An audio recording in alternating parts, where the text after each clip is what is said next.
Oh. Oh, sit there, boy. Sit there.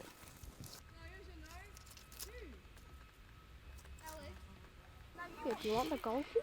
I get a tiny one, Charlie. Did you know that I painted this?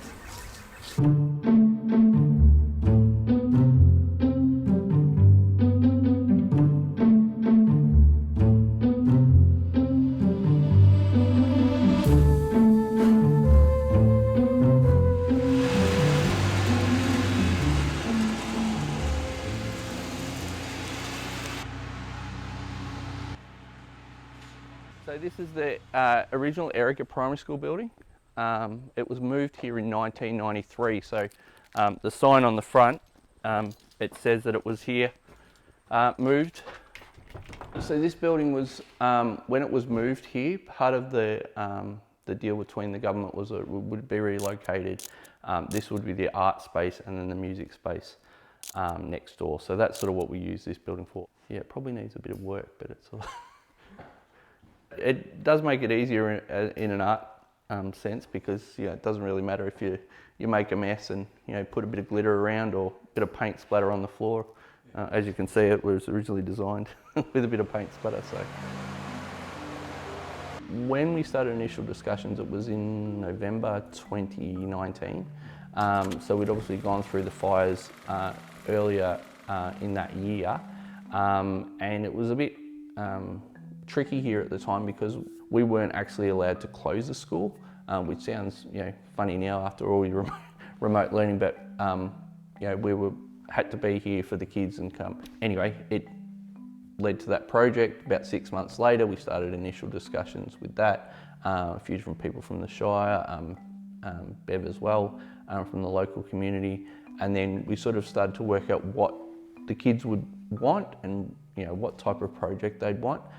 Originally it was going to be more focused on fire and what that looks like, but obviously we didn't have all the kids that were there from that period, and some had moved off to secondary school as well, so our population had changed a little bit. So we decided to go down the history path and sort of look back at what the Erica, Rawson, Walhalla, Mindara townships and area was like over time. So that's sort of where the original idea came from, so that it could sort of fit into the curriculum a little bit better. We could touch on the fire part as well, because fire's been part of the story of this area for quite a while, and but then the kids that weren't part of that story could have some other part that they could research and learn about as well. If we just focused on bushfire, then that would include all the students, and it could also be a little bit triggering for some students as well. So you sort of got to find that balance. So that's where we went for the history side of it, and it was quite open. We want to do some type of art project, hands-on, that they could see kids getting involved with, and I think that's why art was chosen. And it's pretty therapeutic as well. So it covers both those bases. Started to brainstorm, what parts of the local community we could focus on. So obviously this building was one of them, the closing of Erica Primary School and its relocation here. Helen, when she came to work with the students, basically had a whole lot of folders, very similar to this one here, and they just had newspaper articles, photographs, and she had more than the number of students. So basically put them on the table just as sort of like brainstorming activity. A lot of money to make it. The code. Yeah, it was just so good. It's probably like La Mama, had little walkways everywhere and little hiding areas. Welcome to my studio today. So, oh no, this sounds a bit scripted. Okay, welcome to my studio. This is where I make all my work. If you come in, well, historical signage can be a little bit dull and drab, sepia tones, brown. So when we got the idea that these were going to be historical signs, the Historical Society went and sourced all these images, and they were really, really dull, grey stuff. And I said, well, we can't give these to the kids. They won't respond. We need to create something that's a bit bright and a bit current and something that the kids could relate to. So they were given the photos to look at. Most of them are like an 8-year-old. They had a quick glance and it was grey and it was on paper. So they just went, oh, well, that's good. I'm going to draw over here with these really lovely coloured pens. Used to. This one you can colour it. Take a photo just so we remember what creativity looks like. Like that, that's good. I explained to the boy who was drawing the school, that was Helen, that this school was really important because it came from Erica on the back of a truck, and here's a very old photo of it in the original place, and it's just a black and white photo with no trees around it, and he sort of went, oh, that doesn't look very nice. And then he started drawing his own version of the school with bright colours and blue sky, and it brought history to life, and the kids they put their own delightful things into it. A boy called Charlie was doing the Rawson police station. Some of his most beautiful drawings were these birds that had the smile on the side. I just loved those. Big bird smile. Yeah, so they were lovely. Elijah was given the CFA helicopter, and this is it dumping a massive load of water. But what's so beautiful about it is she's just drawn these individual black leaves flying around everywhere. It just showed how much she thought about the actual bushfire and the flames, and in her drawing there's a helicopter, but then there's all these leaves, little leaves that are blackened and flying through the air, and this is a leaf that's black but it's still on fire, and she has the fire glow around the edge of it.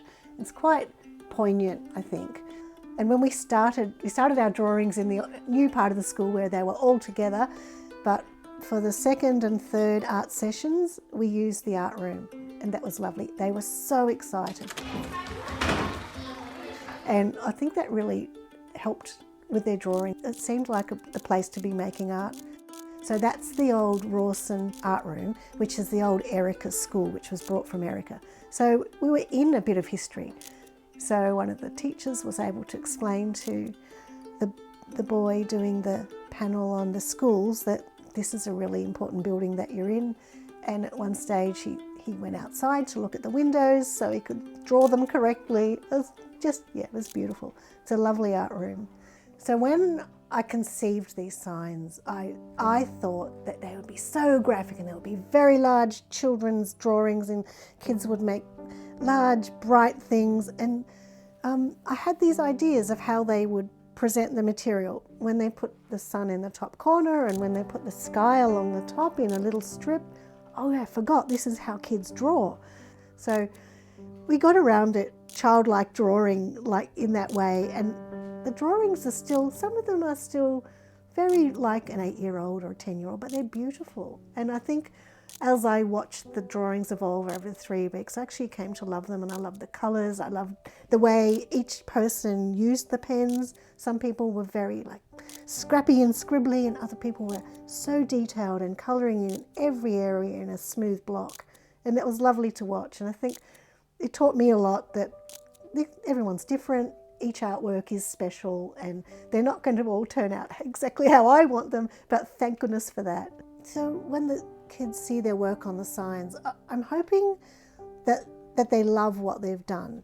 And I hope that they realise that when you're asked to do a drawing or draw something, it's not just a one-off action that you complete on one single piece of paper at one time.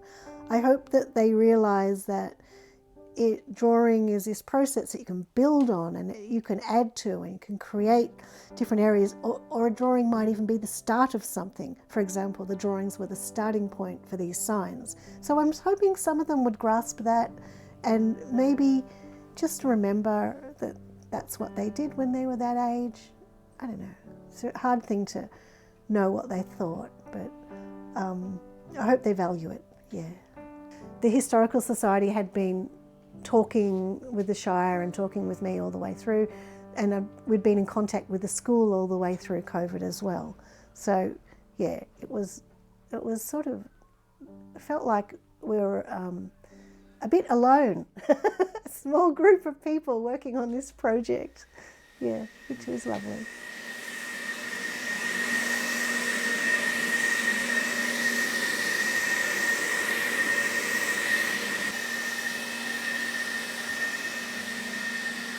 The project first started from a planning meeting of the town. It was number 5 of the 5 projects that came out of that meeting back in 2004. The fire recovery funded the artwork, which was done through the school children with the assistance of the artist.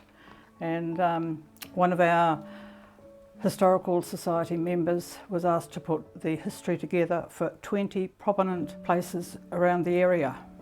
Now this is the track, the 4.7 k's, where you would probably start at Crater Lake where the barbecues are from this end, then going past the school. Oh, a lot of people are excited about the walk, yes. I've got a couple of people who come past here on a Wednesday or a Friday morning and they've just come from Erica. They've done their daily walk down to Erica and back. Oh, look at this. Oh, yeah. Using a really large map, pinpointing little places and making sure the signs are spread evenly on the trail between Rawson and Erica. And also, Bev, there were reasons they had to go here. For example, there was a post office sign and that had to go on the site where there had been an old post office, but there wasn't anymore. Yep. So it was incredibly important to the Historical Society where they were posted. So you get to read the sentences, consider what you've seen, and then walk along, enjoy a bit more, come to the next one. So they're like little jeweled surprises in the bush. The artwork's really uplifting, actually. Yeah, so that was the plan, that it would instill a sense of pride with the kids and they would come back to Rawson. We'll just keep walking past the street. Kids seeing a process where you brainstorm an idea, you create an artwork and then it becomes a product. I think that's probably the bit that the kids got the most out of it, that they got to see that process and also that their artwork is out in the community for others to see, just not on a classroom wall. I think they really were just excited and they wanted to know when the signs were going up. Especially from the parents that I've spoken to, they think it's really, really good that the kids' artwork is featured in the community, not just within the school. So for generations to come, hopefully that they'll be around and they'll be able to point them out to friends, family, whoever. Bev she's always around the community, so whatever she can do to lend a hand to the school, she's always there, and to get us involved in projects. That's probably her thing. She loves a good local community project, so is always thinking of the school and how they can be involved. Helen was very enthusiastic. She was willing to work with the students. She really loves her art and teaching the techniques to the kids and sort of imparting that knowledge from an artist's perspective, I suppose. I went to the local Select Office Supplies in Warragul, and it's run by this lovely guy, and I told him I'm buying these for a bushfire recovery project, and he immediately, I paid for the Posca pens, and then he immediately went and got more stuff. He went and got texters, other texters and glow pens and pencils and piled this other stuff into bags and said, take this to the kids. It's beautiful, it's just a donation.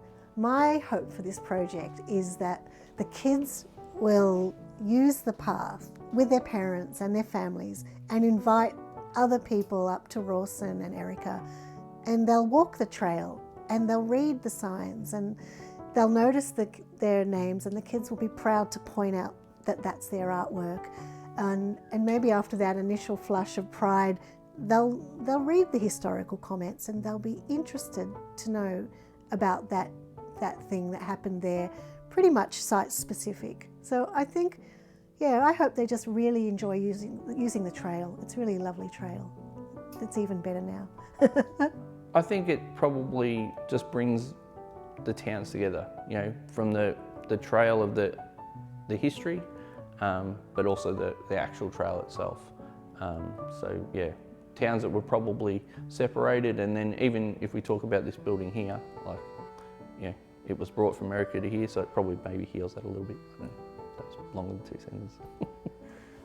As people walk around town, they can now see some information about the area and perhaps get a better idea that they're in the bush and what the bush does, what the bushfires, etc. And that things come and go, like, you know, we've had 3 police stations and 3 post offices and so it goes on. And that's life, isn't it? The way things move on and yes. Lost for words. Well, that's good. I think that's exactly what we're talking about. But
back in 2004-5-6, we did a study with the children at the school as to how would they like to link Rawson with Erica.